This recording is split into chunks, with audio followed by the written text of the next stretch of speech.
call to order the regular meeting of the Algonac Board of Education for Monday, November 19th, 2008 at 7 p.m.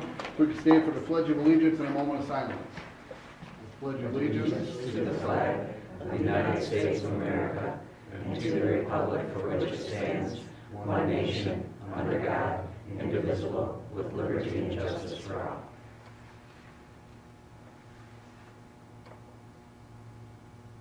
Thank you. In the absence of Mrs. Stiltner, I checked with our attorney, and I am entitled to appoint a temporary secretary to fill her place. I'm appointing Heather O'Neill Roberts as temporary secretary. And a roll call, please. Charles Bustatel. Here. Heidi Campbell. Here. Ray Perdlock.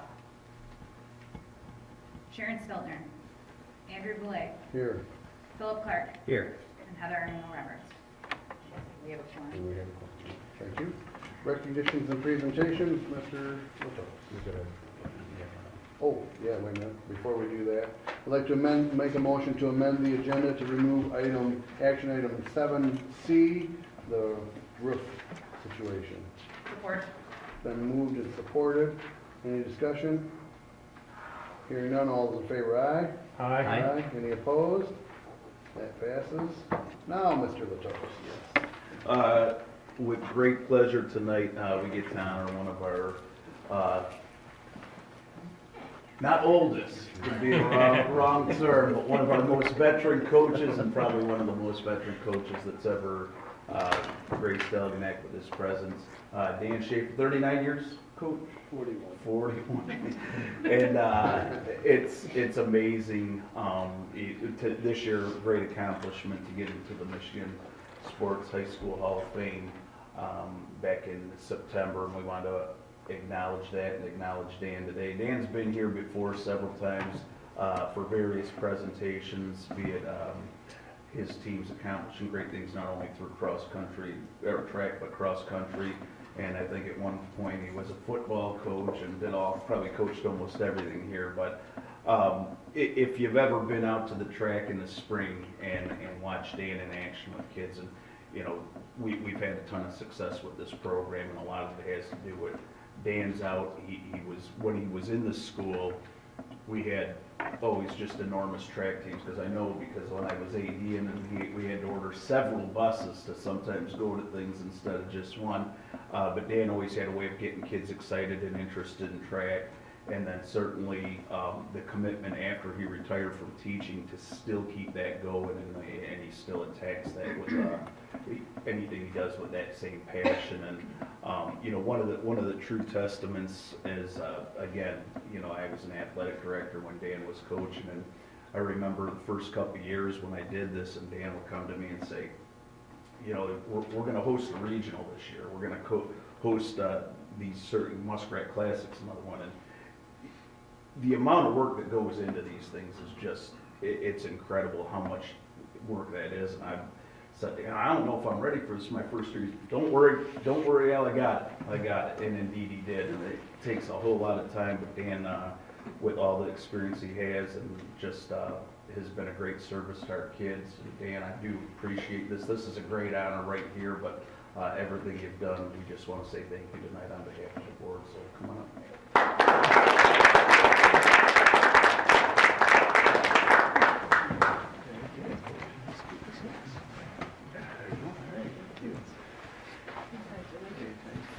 Heather. Congratulations. Good job. Congratulations. Thank you. Hey, here's that final 10 grand we owe you. Oh, thanks. Thank you for coming to that. That was great that you did that. Congratulations. Thank you very much. Yes, I just want to thank the board for their support through the years, allowing us to have the regional and to support us when we go to camp and all that stuff. You guys have been great. And Mitch isn't here, but I always like to let you know Mitch does a great job, and he's very supportive of us doing these big meets, because as Al will tell you, it's a lot of work. And he's always willing to give it a go, because it really helps our community and helps the kids. So thank you very much. I appreciate it.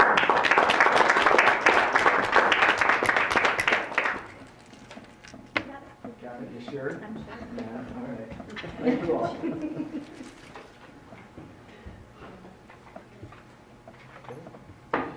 Okay, talked a little bit before that we would have a presenter for the audit. That is amended as well, not that it needs to be necessarily, but we'll take care of that in minutes. Shay's with us tonight instead of Christie. She couldn't make it this evening, but Shay was kind enough to jump in her place, so on short notice from what I'm told. Yeah. So I appreciate you coming out tonight, and he's gonna share our 2018 audit. All right, thank you. I just want to thank the board and appreciate them actually for having us here, doing the audit and presenting the audit. I'm one of the principals at Lewis and Knopf. I was here for the audit. We were here for a couple of days, and I just want to thank Dorothy and the staff. They helped us tremendously to get through all the stuff within 2 days. You know, you have to think about actually that they do all year long, all the work they do. They try to get us the information within 2 days, and that's a very commending effort because we are 4 of us here, and we are asking questions from left and right. So again, thank you very much for the staff, for helping us through the audit. You should have a PowerPoint presentation. You should have already received the full audit report, and then so when you get a chance to look at the audit report, you can always email if you have any questions, or Dorothy can email it to us as well. But I just jogged down a few things on the PowerPoint that were important so that we can get the bigger picture of the audit report. If we go to the first slide, this is the ugliest slide in the whole audit presentation. Okay, so yes. So what happens, this is, if you remember 4 years ago, we started with this pension benefit to be reported on the liability, reported on the government-wide financial statements. The state of Michigan wanted that to be reported so that district is aware of their liability that is out there for pension. And in 2017-18, then they said, okay, they're going to have a healthcare OPEB benefit liability to be reported on the financial statements as well. We thought actually that number will be 1/3 of your total pension liability, and that's probably kind of roughly around that number. So your total proportionate share for the unfunded pension liability is $22 million. The district is reporting its proportionate share of MEPSR's unfunded other post-employment benefits is $7.52 million. So this results in a net position deficit of $28 million. Now, it doesn't have any effect on the general fund. This is on the government-wide financial statements. It's not like, if something happens to school tomorrow, they have to come up with $28 million. State will take over the responsibility for it.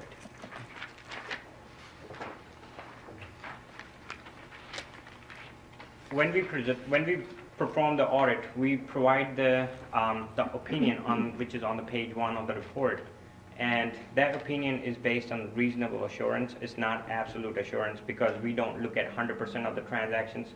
We do sampling, we do other kind of testing to present the audit and give an opinion on it. So the highest level of opinion we can give is the unqualified opinion, and the district did receive unqualified opinion, and we have no controls issue noted. What we do is when we go through, Dorothy provides us with cash receipt, cash disbursement, payroll disbursements. She gives us the process of how that works in the district. So what we do is actually we select few transactions and we perform the same process that she shows us, and we did not find any issues with the process. And again, actually this is when we did actually, if I don't remember, we have probably only like 1 or 2 journal entries, and they might be only cosmetic entries. So they were not really a audit journal entry that we find a misstatement, so something that Dorothy wanted to fix. Again, Sebastian's done a wonderful job with that program. It continues to build, and we're very proud of them. And that'll be December 14th and 15th at Battle Creek. NHS, as our Honor Society is hosting a blood drive on November 27th. Our student council right now is currently doing a canned food drive right now in the building, and that goes through December 7th.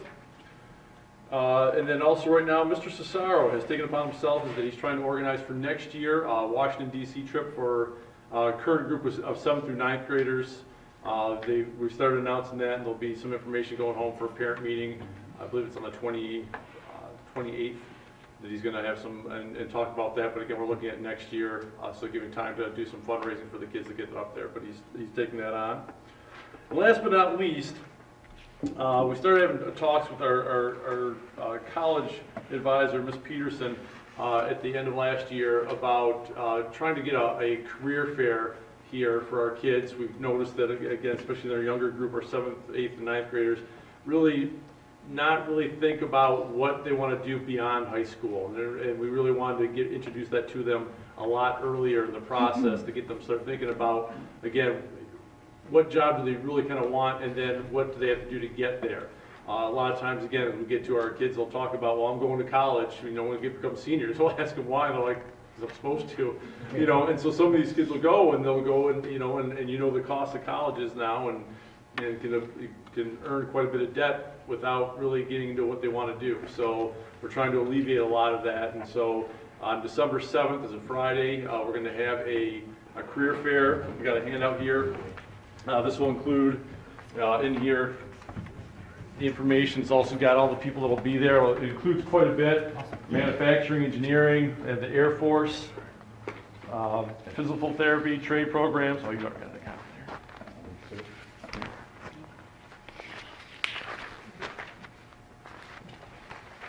Just kind of piggybacking on that a little bit too with what they've put together here. We do have those sometime at the county level, and then even they have some statewide ones, but this is sure nice to get some people. It's always tough sometimes for us to get people into Algonac sometimes just to do some of these kind of things, and it's really cool to have this opportunity to have some people right here coming into our school and right here.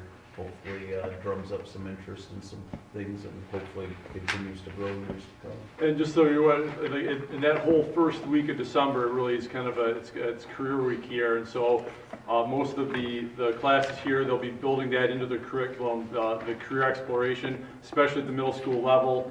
We even actually changed before. The kids used to do the career cruising, which is a state requirement, but they used to do it in the spring. They just actually did it this fall, so they kind of have an idea of what they wanted to get into. So prior to going into this career week, they kind of have more of that focus. So we're going to try to continue to build on things like this. Just again, a reminder, and I'll have her probably come in after January, but Cheryl Scharnweber's been piloting a Design for the Future class here, and it's actually kind of a pilot for the whole county. They're kind of looking at that, and Reese is really interested in it, is that they're having various people, businesses come down and asking our kids for possible solutions to some of the real life problems that they're dealing with. And our kids have really kind of jumped right into it and really enjoyed the class, and Cheryl's doing just a knockout job with it. But I'm really feeling pretty good about the direction we're going in raising the awareness of the career opportunities for our students as we go forward. With that. Take it easy, Brooke. Before we turn you loose here. I skipped something almost by accident. Organizational meeting, which happens in January of each year. Last year it was on January 8th, which was a Monday, and the corresponding date this year would be January 7th, 2019. Is everybody okay with that? Okay, then You do that one at 6 usually. yeah, you can. Yeah. Does 6 work for everyone? So what's the date? 7th of January. Monday the 7th of January. Usually that first Monday always has been. It was in July back when they were in July, and now it's on the first one in March. 6 o'clock on the 7th. Okay. All right, Brooke. All right. Well, without having conferences in November, it's been pretty quiet, which is nice. We've had a really good block of uninterrupted learning at the school. But a couple fun things that have been happening is the Knights of Columbus for years have partnered with us for a spelling bee. We've kind of had low turnout. I worked with Rick from Knights of Columbus this year, and he came into lunches and he brought some Jolly Ranchers, and kids swarmed his table for the Jolly Ranchers and got the handouts and the practice list. And we did do a mock spelling bee at the school for all the students who are interested. And the end result was we had a 5th grader, Colin Grove, won 2nd place. And in the 4th grade division, Olivia Pastrone won 2nd place also. So that was good. We made a big deal on the announcements, and hopefully we can start getting some more interest in it and some actual practicing of the words. Also, we had our Leader in Me coaching day last week. The regional director for us, or our consultant, came out. She met with me and our Lighthouse team to kind of guide us through the Lighthouse rubric and make sure we're on track to go through that review this spring.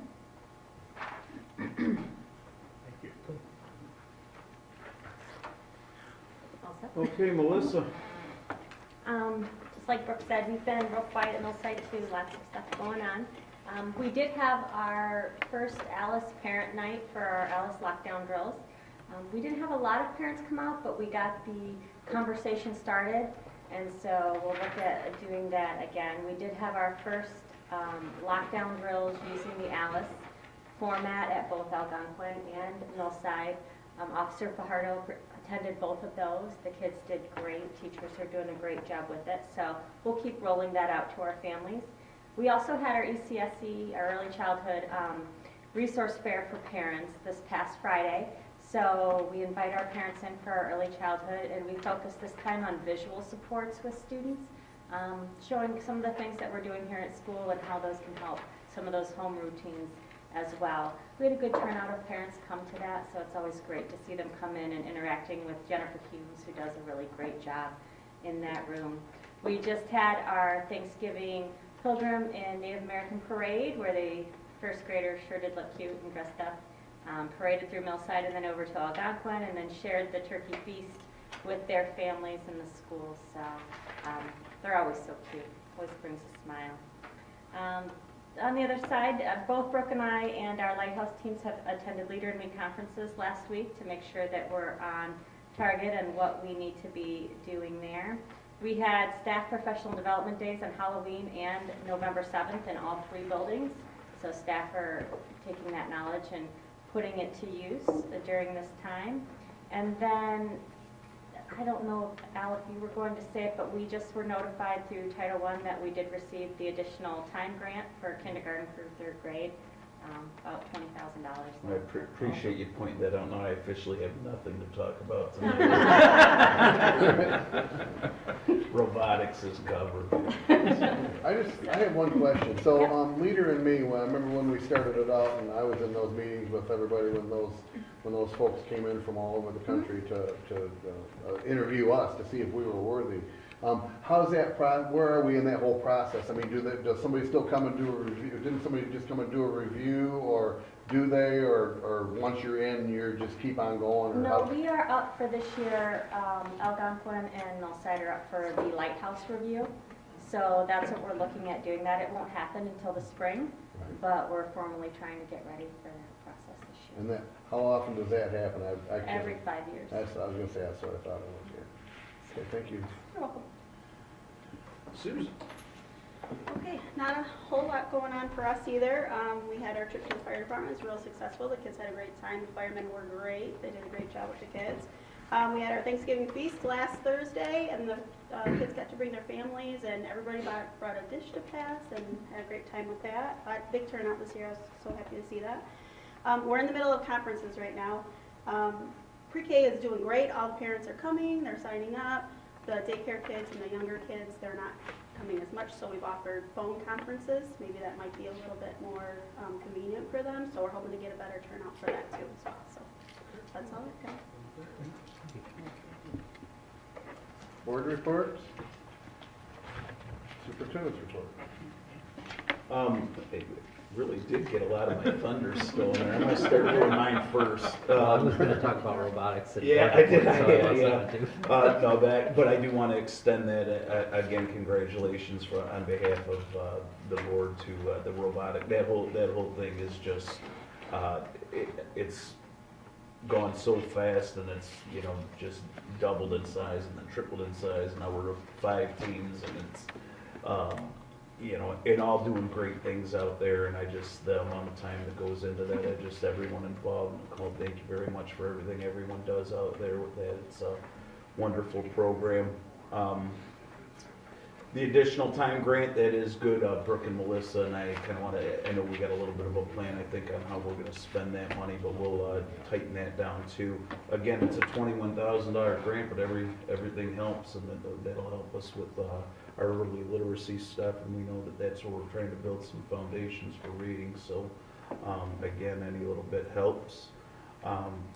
Evan and I have begun conversations. I shared with you that we did receive $127,000 for the security grant. It was in the paper a couple times already, and that's a great win for Algonac Community Schools, because we knew we wanted to do some of the security stuff, and we kind of had some sinking fund money earmarked. Well, that's more money now that we could put to something else, because $127,000 goes, it doesn't go as far as you think, but it goes a long way. So Evan and I have begun some conversation looking at, this money was pretty much earmarked at what you need to spend it on.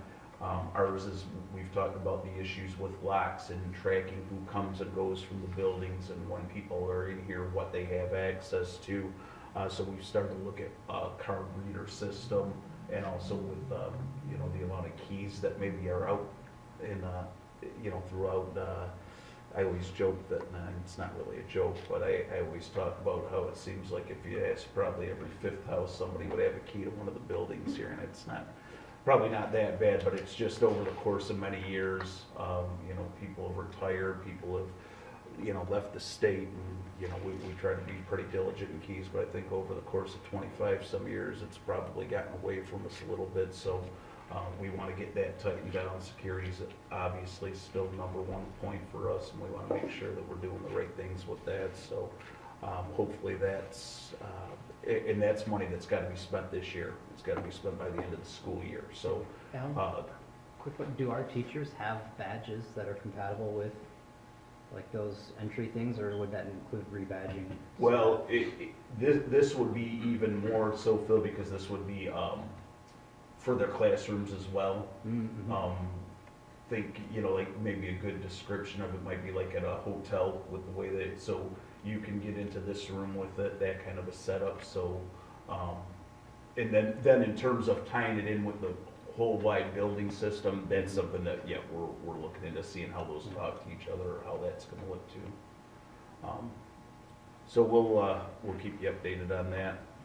And then the very last thing, Andy had brought up right at the beginning when we amended the agenda this evening for the roofing bid. And we had talked a little bit. I've sent you some emails, and I know that we had some questions out there still that we wanted to get taken care of, and one of them even a legal thing that we wanted to look into it a little bit more.